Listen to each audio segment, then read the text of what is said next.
சொக்கனுக்கு பக்கத்திலே சோடி என்று வந்தவளே நூல் போடவையில் ஒளிஞ்சுக்கிட்டு நினைச்ச தாளம் போடணுமே.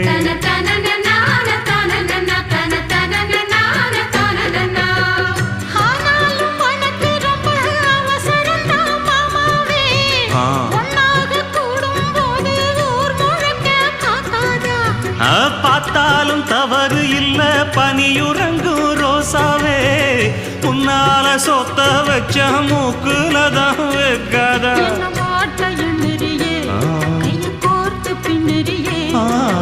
பாட்ட பாடி பல விதமாக சேட்ட பண்ணுறியே.